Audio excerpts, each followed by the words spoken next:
Hello again and welcome to another edition of Music Matters. I'm MonkeyBoy. And I'm Ziggy. And we are talking about a band that is heading into the Rock and Roll Hall of Fame this year. Wait, I have a question. Okay. Okay, what's the question? Do you feel like making love? Well, not with you, but any time in general. Are you ready for love?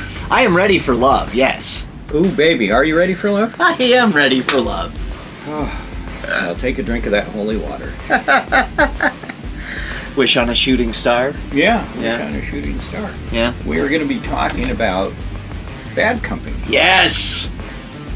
Supergroup. One of the original supergroups, really, when you think about it. Right. These guys came from a multitude of bands that were hugely popular, and one that, you know, was popular but didn't have any real success as a radio goes. But they were hugely popular, especially over in Europe, especially the early days. And then they formed Bad Company. But we're getting ahead of ourselves. Yeah, so we're going to get to that coming up on the next episode. I'm just bringing this up so you know. Oh, good. Okay. That helps. We're going to talk about concerts. Yes. Coming up in 2026. Well, that one I can't wait to talk about is the now I can't think of the name. Sonic Temple. Oh, okay, Sonic Temple. Yeah, that's a huge show. Yeah, so we're going to talk about that because we are now at that point of the year where it doesn't matter what genre of music they come from. They're pulling off the road. They're going to take time off in November, December, maybe January and February. Yep. They're going to work on their next projects. They're going to enjoy their family. Going to take some vacations. So we'll talk about that. But before we get into Bad Company, okay, let's talk about something that we care about. Because we've brought that up on the podcast before. We care about a lot of things, so let's talk about another one of them today. Previously, we've mentioned, that we totally support funds that can go to children. Yes. For musical instruments, and funds for lessons to go with those instruments. Right. Something else that we care about, and music is great for that, is mental health. Oh, for sure. So we are getting into that time of the year. Oh, yeah. Where it's hard for people. Especially around the holidays. And something that can get you through that is music. Yeah. So whatever you're going through, you and I are going through stuff. Oh, God, yes. Always. Yeah. Always. And never stops. And so I've been angered lately, so I've been listening to a lot of metalcore with screaming and raging. To get it out. Yeah, the next day I might be feeling a little bit better and I put on Sabrina Carpenter. That's the great thing about music. Listen to something. Listen to something that brightens your day. Listen to something that takes you back to a brighter period in your life. If you're dealing with grief, go about that your own way, but use music as a tool to get through that.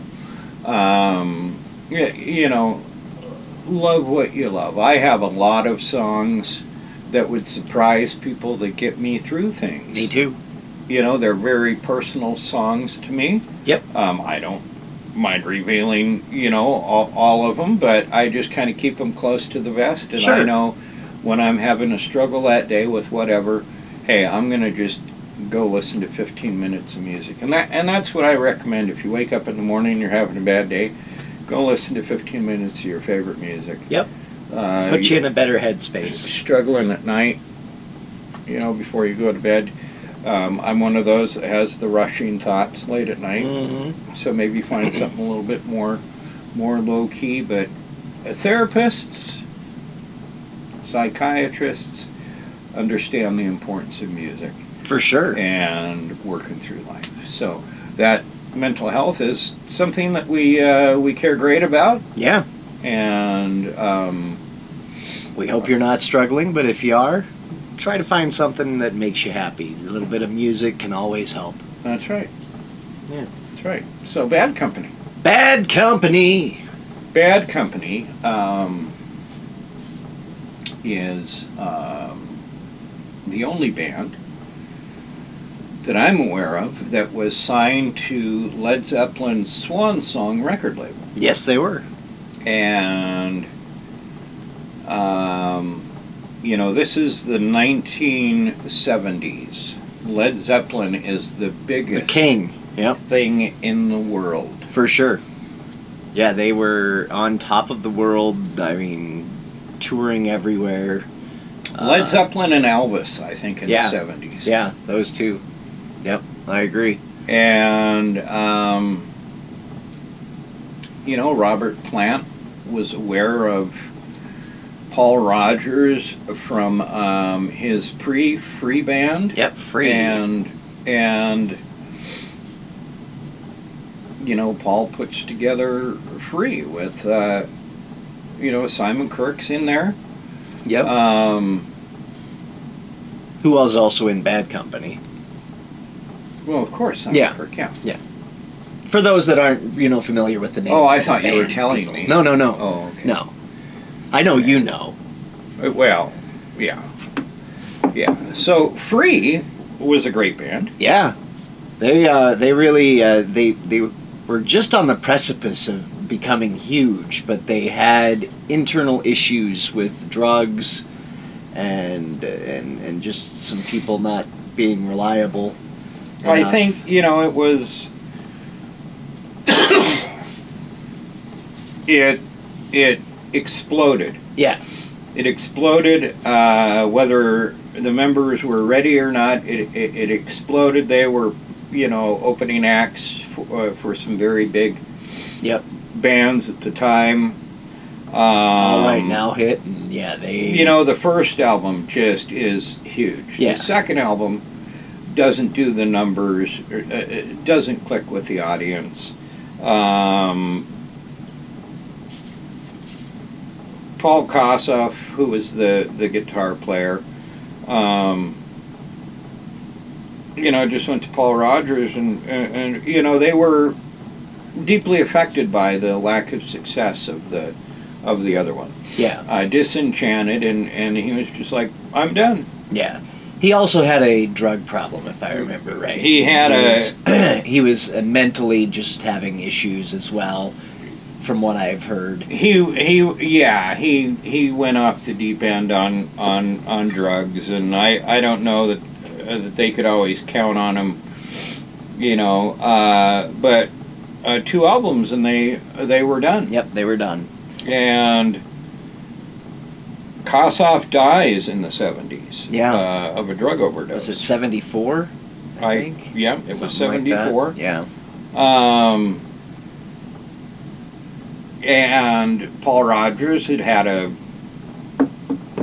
relationship of a few years now with Simon Kirk. Yeah. So I was a pretty easy choice. And did you know that while right before Bad Company was forming, Paul Rogers got a call to be the frontman for Deep Purple? He did. Yeah. That would have been an interesting incarnation of Deep Purple. I don't know that it would have worked. Yeah. But it would have been interesting. Yeah. Because, I mean, Paul's got a great voice. Mm-hmm.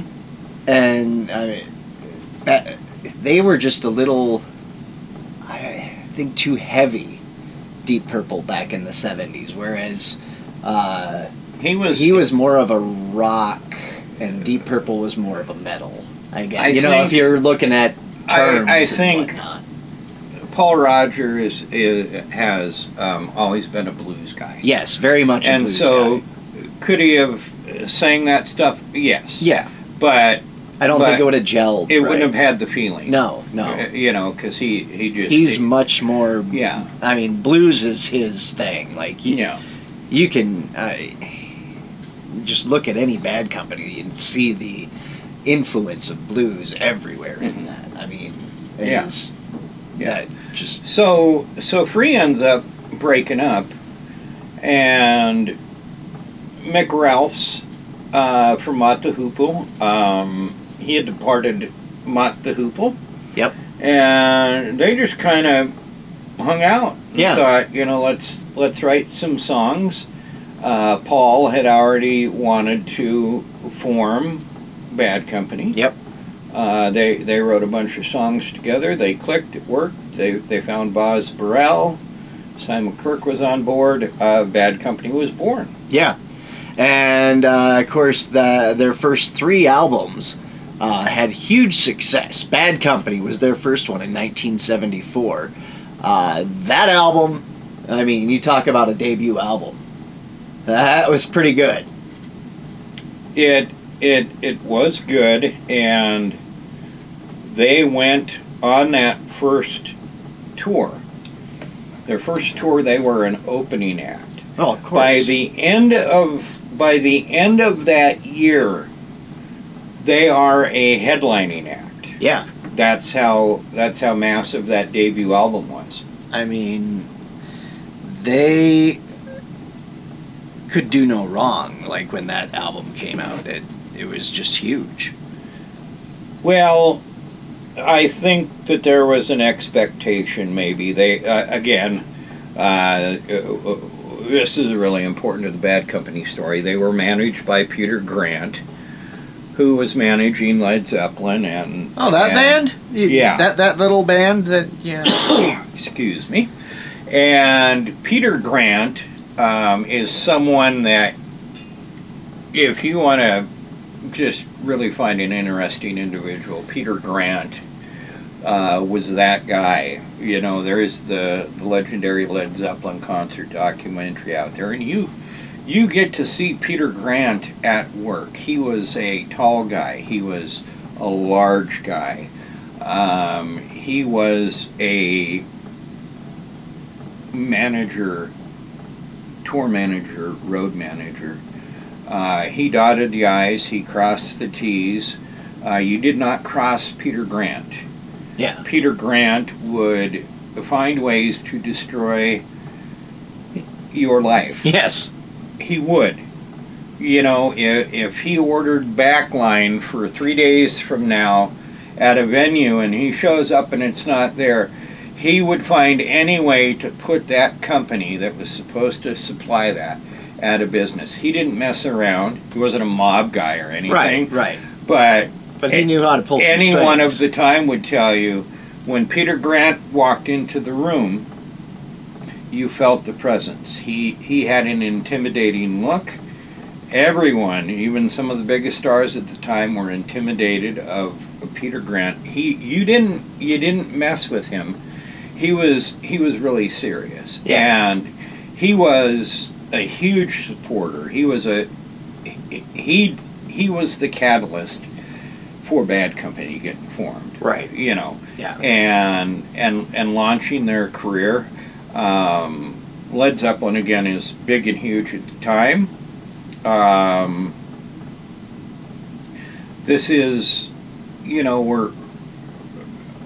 he kind of just lets Led Zeppelin kind of do what they're doing. Right. They have a large party of people working for them. Sure. Peter Grant's only hiring the best people, so they're fine kind of doing their thing. He's keeping an eye on it, but he's really working with Bad Company. And I think the overall goal was for Bad Company to be as big as Led Zeppelin was. Yeah, for sure. But in my opinion, it's not the same thing at all. No. And it never happened. Both legendary, absolutely. Reasons to be legendary, absolutely. Yeah. But the only two things that Bad Company and Led Zeppelin really had in common is coming from the blues. Yeah, for sure. Talk about their first album, Bad Company. Here are some of the songs that you'll find on this album. Can't Get Enough, huge hit, still played today. Rocksteady, huge hit, still played today. Ready for Love, massive hit, still played in movies everywhere. Like that song gets used all the time. Then there's Don't Let Me Down, which wasn't as big a hit. Bad Company, the song Bad Company. It was a great song. Still a hit. The Way I Choose, that wasn't such a big hit. Moving On, that was a hit. Right. And Seagull, which is another, it wasn't a hit, at least in the States, but it was a fan favorite. And, talk about debut albums. That thing was packed. That's almost as good as Boston's debut album. I'd put like Boston and Bad Company's debut albums like neck and neck. Well, we absolutely early in 2026. Boston is a band you have to talk about. Oh, for sure. I mean, you can you take Tom Scholz alone and he's right? Interesting. But yeah, I mean, there's so much to talk about there. Yeah. Straight Shooter. That was their second album, came out in 1975, and it's my favorite album from them, or one of my favorite. I think it is my favorite. Bad Company is good, but Straight Shooter had just some of my all-time favorite songs. I have it here somewhere. There it is. First off, you got an awesome cover with the dice. Mm-hmm. Yeah, I love that. Can everyone see that? Not at all. And then, of course, Good Lovin' Gone Bad, Feel Like Making Love, and Shooting Star, all massively huge hits. Good Lovin' Gone Bad, I think is my favorite Paul Rodgers Bad Company. Oh, so good. Yeah. So good. Mine's Shooting Star. It's the storytelling of that song. Shooting Star, very iconic song. Love that one as well. Yeah, I mean, it's the storytelling in that song. It's so good. Like, it takes you on that journey of becoming a rock star and what it's actually could be like, where it's not all, what you think it is. But, yeah. So, I believe they start to take a downturn with Run with the Pack in 76. Yeah. Their albums kind of just start sliding, right after Straight Shooter, on my opinion. Run with the Pack was good, but it wasn't near as good as their first two. Yeah, I mean, the first three, topped the charts here in the U.S. and the UK.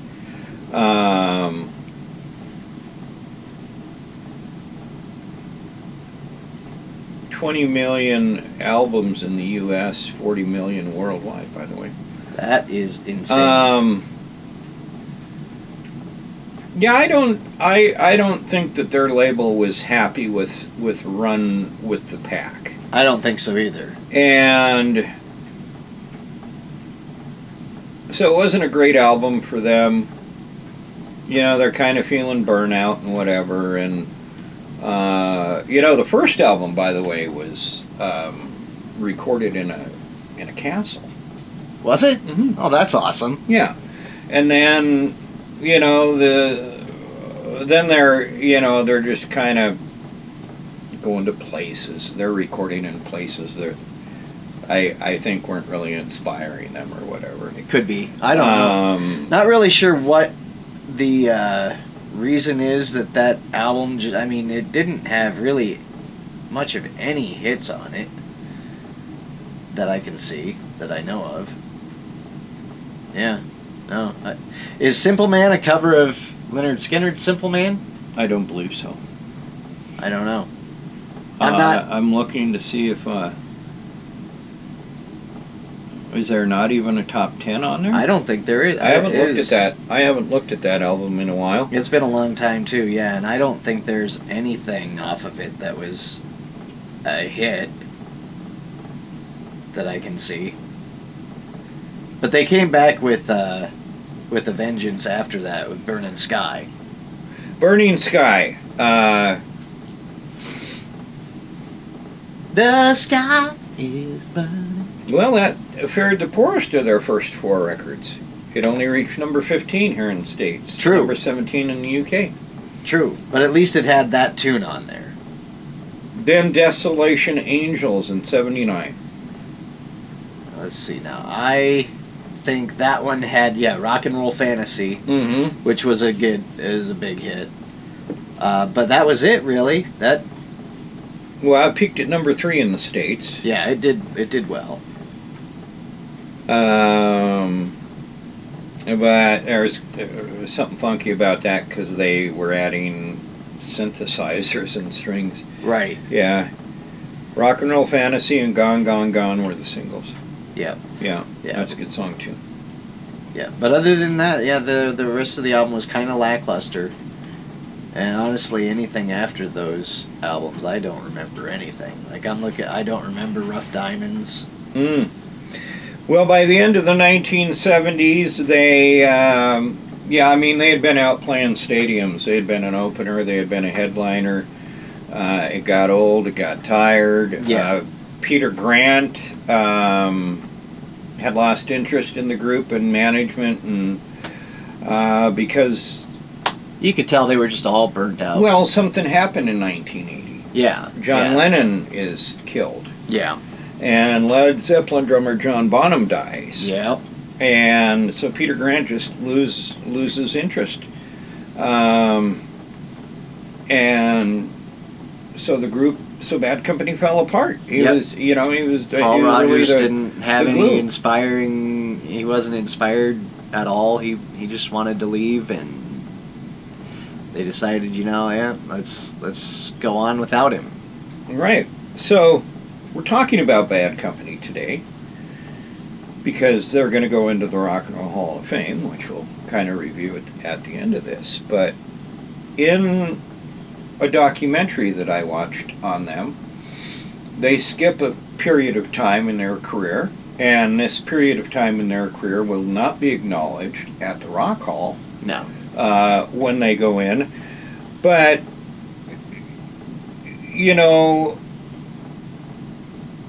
we're looking at about 1980 when they disband. Yeah.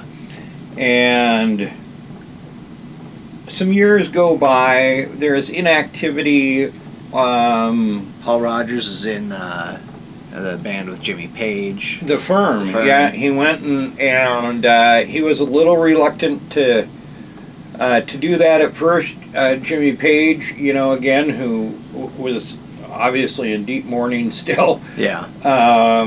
Said, hey, 2 albums and that's it. 2 albums, 2 tours and that's it. And they did that. And the Firm album was great. Yeah.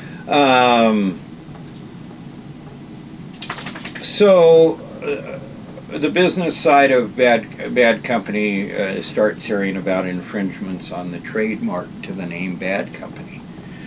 And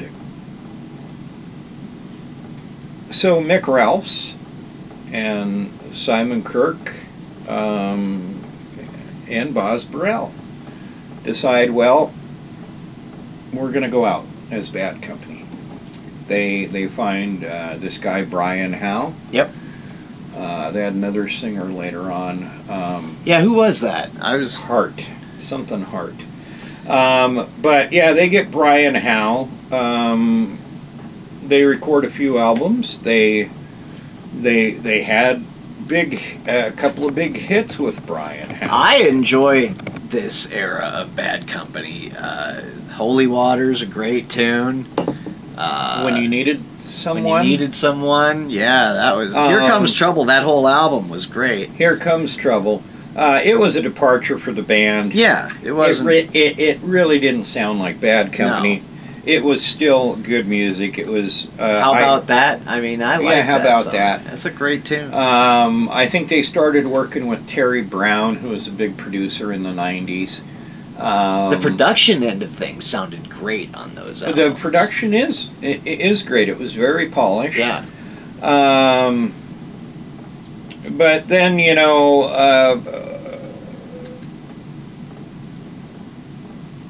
Paul Rodgers is kind of known to... He ain't for it. He's not for it. They'd been out for a little while. Right. It did not rub in and the right way. They didn't want the brand ruined or watered down. It would be odd to think that way with 3 of the 4 original members in the band. But right. It eventually ended. Again, I'm with you. I listen to those songs still today. I do too. But yeah, there's not going to be any acknowledgement of that time. But you know, they had a second guitarist out with them at that time, Dave Caldwell. Damn Yankees opened for them, dude. Yeah. 91. Yeah. You know. Yeah.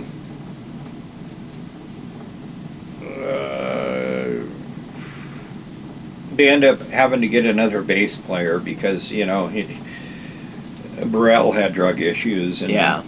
So they get Rick Wills, who had been in Roxy Music and Small Faces. Toured with Leonard Skinner, too. They did. Yeah.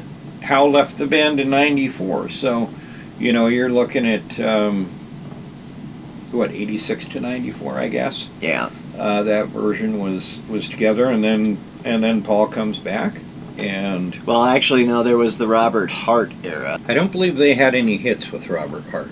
Yeah, I don't believe they did as well. I think they only had like one album, which was a Company of Strangers, if I remember right. Yes.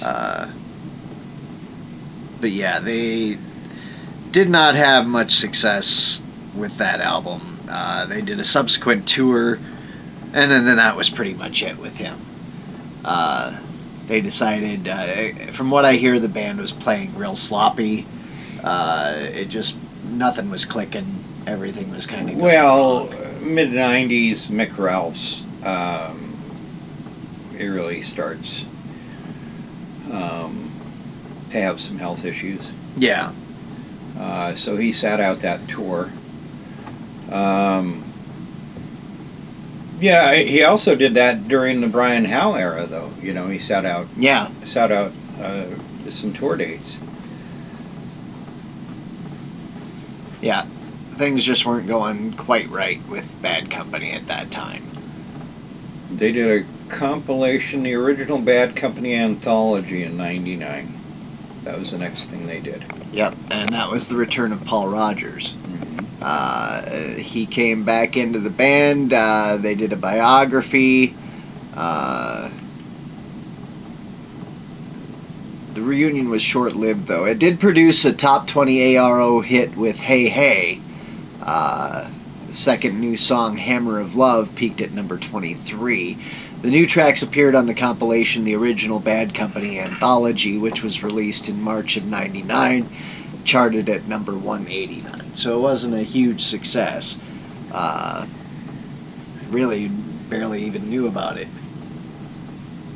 Well, they headed out on a 32-date reunion tour in '99. Kind of a difficult tour because Paul Rodgers had cleaned up his act, Simon Kirk has cleaned up his act, but they're out there with Mick Ralphs, who is still drinking, and Boz, and he was just off the rails. So they didn't want to continue. No. The shows drew well, but after that, Ralphs announced he was retiring from live performing. Burrell left again, as well as bringing the reunion to the end at that time. The Greek Theater concert turned out to be the last show of the original four members in 2014 on Bad Company's 40th anniversary DVD documentary. Kirk elaborates further on the end of the '99 reunion, stating that he and Rodgers did not wish to continue on since he and Rodgers were sober and the others were not. Right. So that was the whole thing. He did rejoin Kirk again in 2001 for a tour that kicked off in the U.S. and included co-headlining dates with Styx and Billy Squier. In January 2002, the band secured some dates to record a new live album and DVD, Merchants of Cool. It was recorded by Chris Mickle, Bud Martin, and Justin Peacock, which featured the song Joe Fabulous that hit number 1 on radio and the top 20 on mainstream rock in the U.S. its debut week. Merchants of Cool tour in 2002 once again featured Kirk and Rodgers as the only original members, Caldwell again took lead guitar, and Jazz Lockery, who had played live with them and recorded with Paul Rogers from '95 on, was on bass. Guest performances at the show included former Guns N' Roses guitarist Slash and Neil Schon of Journey fame. And after the 2002 tour, Bad Company went inactive again as Rogers returned to his solo career, and he also played with a little-known British band named Queen. Yeah, and he did that till from what year to what year? It was like 2000. What did I see that as? Like 2000. Up until about 2007. 4 to 2009. 2004 to 2009. Well, in 2008, there was Mick Ralph's Bad Company. Yep. That featured Robert Hart, Mick, Dave Bucket Caldwell, Jazz Lockery, and Gary Harry James on drums. Huh. They were then joined by Howard Leese, who was in the 80s version of Hart.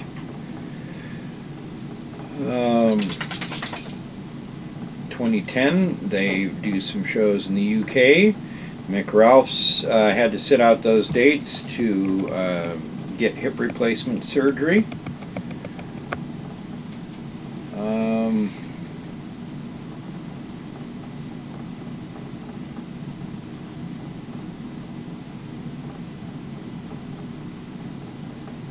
Yeah, I mean, there's not a whole lot of activity. No, they record some live shows. Yeah, they did a little bit of touring after, but it really every couple of years they kind of Yeah. did. It looks like they did something. In 2016, they head out on a tour with Joe Walsh.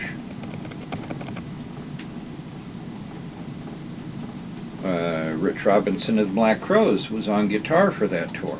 Oh, that's cool. Yeah. Over in the UK, Richie Sambora played guitar. I have, Howard Leese. So now we're going to go to 2020. Is that okay? Yeah, go ahead. Former lead singer Brian Howe dies at age 66. That's right. In November of 2023, Kirk stated in an interview on the Bob Lefsetz podcast, the Bad Company were pretty much oversighting Rogers' recent health problems as a factor. In 2025, they were selected for induction into the Rock and Roll Hall of Fame. So, let's go back and talk about Boz Burrell. All right. Okay, so 2 months before he joins Bad Company, he doesn't know how to play the bass. 2 months before? 2 months before he crazy. joins Bad Company, he's not skilled. He had been playing bass for a couple months, taught himself how to play bass. Sure. But he had been a singer before that. Okay. By the end of his time with Bad Company, if you go and you listen to these records, a lot of people don't know, but Boz played a fretless bass. I did not know that. Very hard instrument to play. You got to know where to put your hands. Yeah. But if you listen from the first Bad Company album to the last one that he's on, you can hear some amazing bass playing. I mean, he by the time he had died, countless bass players cite him as an influence. And Nice. It's just amazing that he had only learned how to play bass. There's great bass on those records. Yeah, yeah. There's great bass on those I would have records. never known that he'd only started playing 2 months before he joined Bad Company. That's crazy. Yeah. So Mick Ralphs died of complications. He'd had some strokes. He died from complication of his last stroke, June 23rd of this year, at age 81. We talked about him back then. Simon Kirke and Paul Rogers are now the only surviving members of the band. So they're going to go into the Rock and Roll Hall of Fame with others. Yeah. on November 7th. I am looking forward to just seeing. I'm sure Paul Rogers will sing a couple songs, and it'd be interesting to see who they play with. I would imagine you're going to see Howard Leese there. Most likely. He's played with both Bad Company and Paul Rogers for years.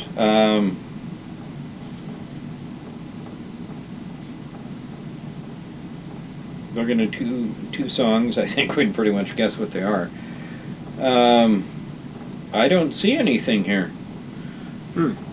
It'll be interesting. Now, they did release a new tribute album that features Paul Rogers, and I believe Kirk's in it as well, playing with some of today's big artists.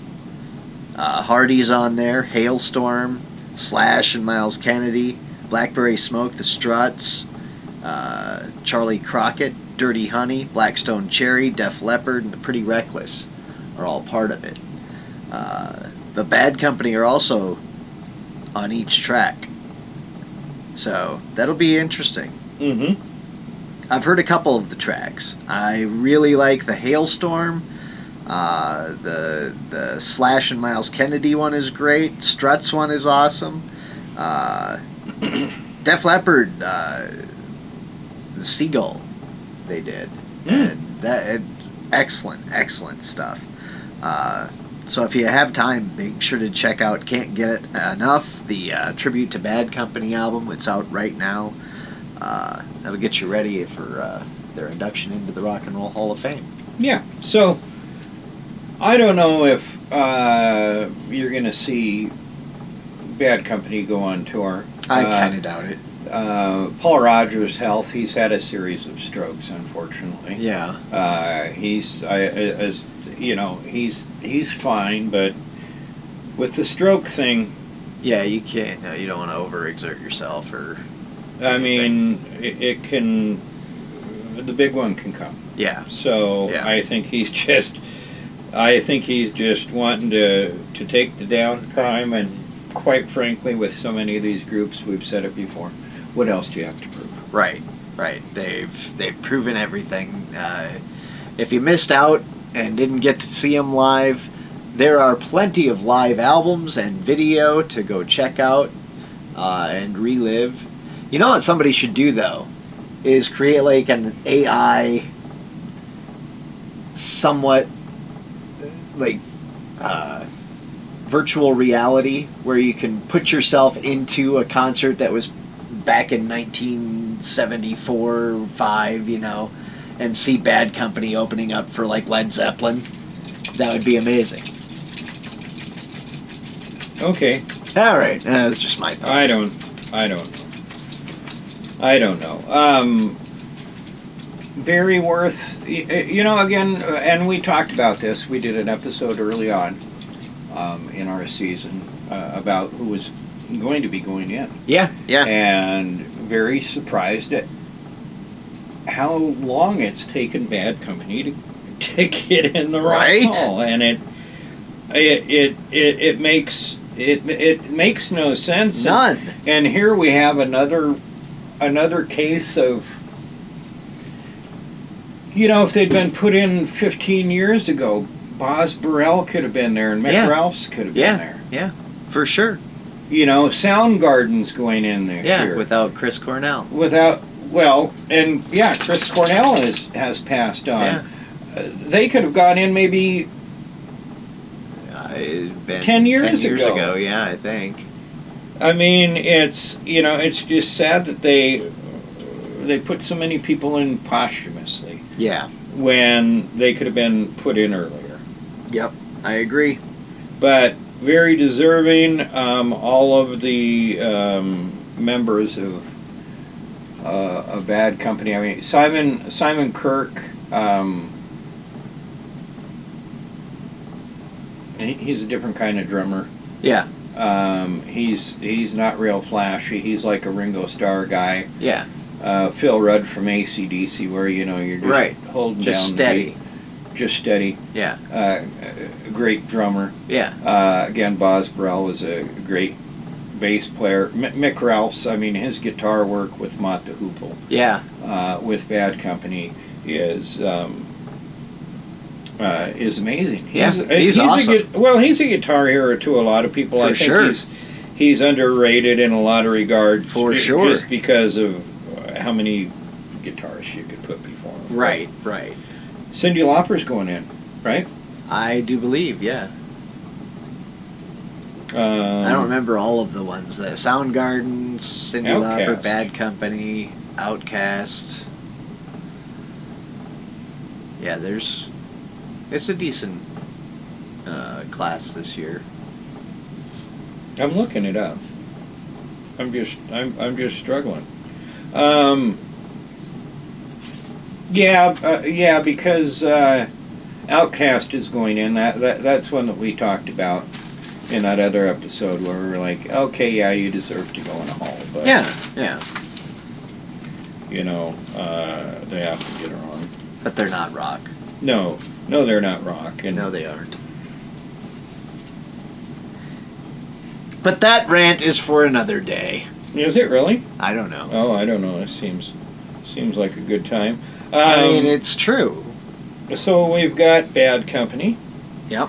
We've got Soundgarden going in. Yep. Taylor Momsen of The Pretty Reckless and a friend of Chris Cornell's will front the group. Okay. They also have their last album with Chris Cornell due in 2026. Are they actually releasing that next year? Wow. Yes, they worked it out with Chris Cornell's widow. The White Stripes will go in. I forgot the White Stripes. Are they performing? I don't know. I guess I should have researched before I brought that up. I have no idea if they're performing. Because they're former partners, correct? No, they're brother and sister, aren't they? Oh, are they? I think Meg and Jack White, yeah. Oh, I'm pretty sure they're brother and sister. Okay, well, for all of you down there in Oklahoma, tune in. The mighty Joe Cocker. Yeah? Yeah. He's in there as well? He is. All right. That's a stellar lineup. Ben Gahn. Here's the guy Joe Cocker should have been in there a long time ago. For sure. Yep. Yeah, he should have been in a long, long time ago. Like in the 80s. In the 80s. Or like the early 90s. So the induction takes place this coming Saturday, November 8th at the Peacock Theater in Los Angeles. There is a live stream on Disney Plus at 8 p.m. Eastern. Cool. ABC always broadcasts a special. On New Year's Day, that'll be January 1st of 2026. Hulu available the day after the live ceremony. Usually, like, HBO Max had it, didn't they? Yeah, but, everything makes a deal with something else. Yeah. So, again, Bad Company, Chubby Checker, Cyndi Lauper, Joe Cocker, Outkast, Soundgarden, and the White Stripes. Musical Influence Award is going to Warren Zevon. Okay. Musical Excellence Award going to songwriter Carol Kay and Nick Hopkins. And the Ahmet Erdogan Award is going to Lenny Warnick. He is producing. Okay.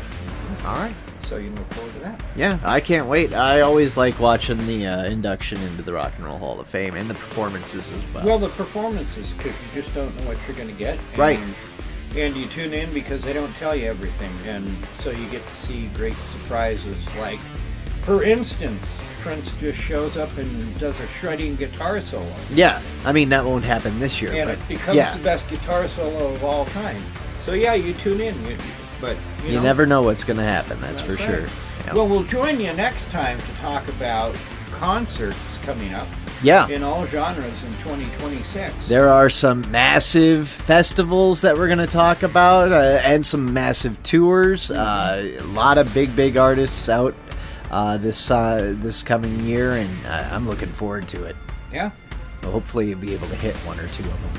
Yeah. Of course, have to win the lottery first. But Yeah, we're going to have to win the lottery. yeah, we'll see what happens. Music Matters podcast on Apple Music. Yep. You can find us on YouTube at Andy Matson 5913. You can find us on Spotify. We're on Spotify. MonkeyBoy Radio. MonkeyBoyRadio.com. We have a page, the Music Matters podcast page on Facebook. And that's how you can find us. We Yep. love doing this. Give us a like, give us a subscribe, share. Yeah, if you like the show, we'd appreciate it. And if you want to be a troll, we're okay with that. We're that, yeah, we get plenty, and that's fine. We Yeah. like it. Yeah, So I'm anyway, Ziggy. I'm Monkey Boy, and this is the Music Matters podcast. Thanks for listening.